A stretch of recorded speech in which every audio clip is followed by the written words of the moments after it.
Hi hello నమస్తే, welcome back to iDream media.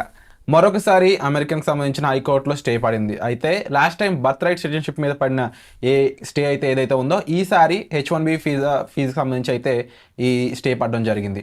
H1B visa fee అనేది $100,000 అనేది ఏదైతే ఉందో దానికి సంబంధించిన విషయాలు ఈరోజు మనతో షేర్ చేసుకోబోతున్నారు హైకోర్టు అడ్వకేట్, ఇమిగ్రేషన్ లాయర్, అలాగే one stop solution for visa issues అనేది మన పృథ్వీ గారు. సార్తో మాట్లాడదాం మనం. నమస్కారం సార్. నమస్తే Virat. So first point, last time high court సంబంధించి అమెరికాలో సిటిజన్షిప్ రైట్, బర్త్ రైట్ ఏదైతే ఉందో దాని మీద కేసు వేయడం జరిగింది. అక్కడ స్టే ఇచ్చి కొంతకాలం దీన్ని ఆపండి, ఎప్పుడులాగే రూల్స్ పాటించండి అని చెప్పేసి అనడం జరిగింది. సేమ్ అలాగే ఈసారి ఏదైతే వీసా ఫీజు పెంచడం జరిగిందో 100Kకి, దాన్ని కూడా స్టే వేయడం జరిగిందని చెప్పేసి వార్తలు వస్తూ ఉన్నాయి. ఇన్ కేస్ అలా వేసినట్లయితే ఇది పూర్తిగా ఆగిపోయేదానికి స్కోప్ ఉందా? కొంతకాలం పాజ్ ఇచ్చినట్ట? నిజంగా గవర్నమెంట్ విషయాలన్నింటినీ కూడా హైకోర్టు కంట్రోల్ చేయగలదా అనేది ఇక్కడ ఉన్న వాళ్ళ డౌట్. అన్ఫార్చునేట్లీ చెప్పాలంటే 100% అక్కడ ఫెడరల్ కోర్ట్స్ ఏదైతే ఉన్నాయో అవి కంట్రోల్ చేయగలవా అంటే నాకుండే డౌట్స్ నాకున్నాయి విరాట్. ఎందుకంటే ఒకటి, అంతకుముందు బర్త్ సిటిజన్షిప్ మనం మాట్లాడుకున్నాం, మనం కూడా వీడియోస్ చేసాం. I think about 5 to 6 videos చేసాం. స్ట్రాంగ్లీ చెప్పాను, అది ఫెడరల్ కోర్ట్ అనేది మళ్ళీ వాళ్ళు గవర్నమెంట్ ఖచ్చితంగా పిటిషన్ అప్పీల్ వేస్తుంది, తర్వాత వాళ్ళు సుప్రీంకోర్టుకి వెళ్తారు అని చెప్పేసి. ఈవెన్ ఈ రోజు కూడా అది ఆగిపోయి ఉంది. ఎందుకంటే అది రిలేటెడ్ టు అక్కడ కాన్స్టిట్యూషన్కి సంబంధించిన ఇష్యూ. అక్కడ బర్త్ సిటిజన్కి అంటే ప్రపంచంలో ఏ దేశస్తుడైనా సరే అక్కడికి వెళ్ళి పిల్లవాడిని కన్నా పాపని కన్నా సరే ఆటోమేటిక్గా సిటిజన్షిప్ వచ్చేస్తే వాళ్ళు తెచ్చుకున్నటువంటి ఒక రైట్. దానిని హడల్ చేయడానికి కాన్స్టిట్యూషన్లో అమెండ్ చేయకుండా అవ్వదు అన్నది ఒక ప్రతిపాదన ఏదైతే ఉందో దానిని మనం మాట్లాడుకున్నాం. బట్ ఇక్కడికి వచ్చేసరికి ఏమవుతుందంటే $100 పే చేయాలి అక్కడ H1B వీసా కోసం అని చెప్పేసి మనం అనుకునేటప్పుడు it's a policy decision. Policy decision వేరే, కాన్స్టిట్యూషనల్ మ్యాటర్స్ని టచ్ చేయటం. పాలసీ డిసిషన్ అంటే ఏంటంటే ఇక్కడ ఎక్స్టర్నల్ అఫైర్స్ మినిస్ట్రీ అని ఉంటుంది, మన కంట్రీలో ఉంటుంది, అక్కడ కూడా ఉంటుంది. అండ్ హోమ్ల్యాండ్ సెక్యూరిటీ అని అంటారు, రెండు. అంటే ఇక్కడ మన హోమ్ మినిస్ట్రీ అంటారు. హోమ్ల్యాండ్ సెక్యూరిటీలో ఏంటంటే వాడు ఏమంటాడు, H1B వీసా ఎందుకు నీవు ఇంత ఫీజు పెంచుతున్నావు అంటే discouraging the abroad people and encouraging the homeland people. ఇండియాలో ఉండేటువంటి వాళ్ళని కూడా మన యాక్ట్స్ అనేకమైనవి మన సపోర్ట్ చేసుకుంటూ ఉంటాం హోమ్ల్యాండ్ యాక్ట్స్ని.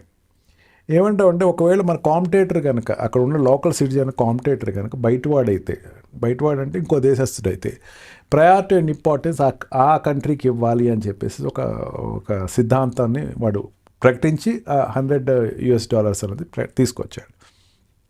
తీసుకొచ్చినప్పుడు ఏంటంటే దాన్ని కూలంకషంగా వెరిఫై చేయాలి వాళ్ళు. కూలంకషంగా వెరిఫై చేసి కానీ స్టే అవ్వదు నాకు తెలిసినంతవరకు. నీకు వాళ్ళ కాంపిటేటర్ కదా, నువ్వు ఎందుకు ఫీల్ అవుతున్నావు? తను చెప్పిన ప్రతిపాదన చెప్పింది, ఇప్పుడు గవర్నమెంట్ చెప్పిన ప్రతిపాదన ఏంటంటే ఈ $100 ఏదైతే $100 $1 lakh నేను వాడు తీసుకొచ్చిన ప్రతిపాదనలో కాంపిటీషన్ అనే వర్డ్ వాడారు. కాంపిటీషన్ ఎక్కడ? లోకల్ సిటిజన్స్ తోటి competition.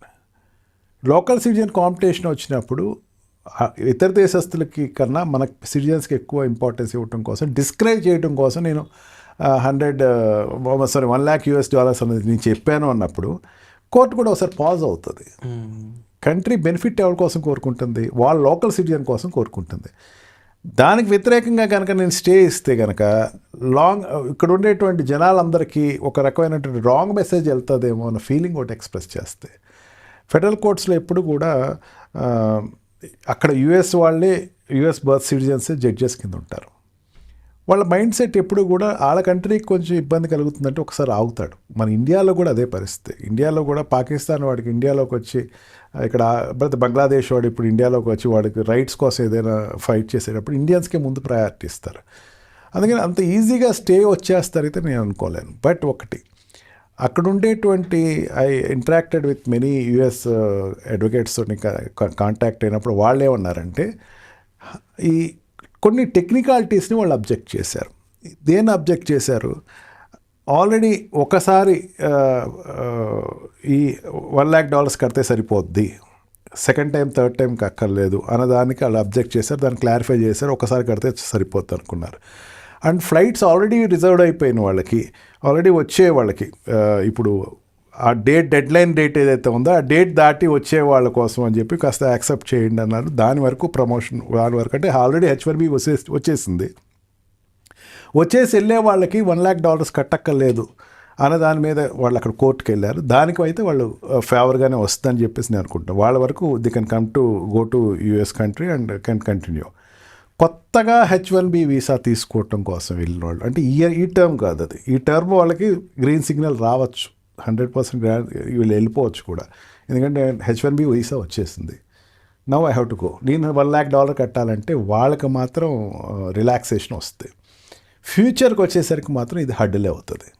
As of no H1B visa వచ్చింది, నేను వెళ్ళాల్సిన ఈ లోపల $1,00,000 కట్టాలంటే ఇబ్బంది అనుకునే వాడికి మాత్రం ఖచ్చితంగా స్టే అయితే వస్తుంది.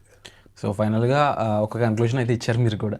అండ్ డెఫినెట్లీ దీనికి సంబంధించి ఒకసారి ఆగి ఆలోచించాల్సిన సిచ్యువేషన్ ఇది. అండ్ డెఫినెట్లీ రైట్ డెసిషన్ తీసుకోవాలి అండ్ జాగ్రత్తలు తీసుకోవాలి ఇలాంటి సిచ్యువేషన్స్ అన్నింటిలో. ముఖ్యంగా ఈ రూల్స్ అండ్ రెగ్యులేషన్స్ తెలుసుకోవడమే ఇక్కడ మీరు చేయాల్సిన మెయిన్ వర్క్ అనేది. అండ్ దీనికి సంబంధించి డెఫినెట్గా ఒక ప్రొఫెషనల్ హెల్ప్ అయితే కావాలి 100%. అండ్ ఇక్కడ మీకైతే పృథ్వీ గారు అవైలబుల్గా ఉంటారు. So you can reach out to him. And మీకు ఏ డౌట్స్ ఉన్నా సరే కామెంట్ సెక్షన్లో కూడా మెన్షన్ చేయండి. దాని మీద కూడా ఒక స్పెసిఫిక్ ఎపిసోడ్ అనేది చేసి మీ ముందు తీసుకొస్తాం. Thank you so much. And for more videos, Please subscribe to iDream. Please subscribe to iDream. Please subscribe iDream. And please subscribe to iDream. For more videos, subscribe to iDream. please like, share and subscribe to the channel. Congratulations, iDream. subscribe to iDream. Subscribe to iDream. So subscribe to iDream Media. iDream team అందరికి huge congratulations. Please subscribe iDream Media. Please subscribe to iDream. Subscribe iDream. Please subscribe to iDream. iDream అంటే నా కళల ఛానల్ను subscribe చేసుకున్న నోరు తిరుగుతలేదు, మీరైతే గంట గుర్తు కొట్టండి. For more such videos, please subscribe to iDream. Subscribe to iDream. Please subscribe to iDream. Please subscribe iDream Media. Please do subscribe to iDream. Please subscribe to iDream Media. For best entertainment and information, please subscribe iDream. And don't forget to subscribe to iDream.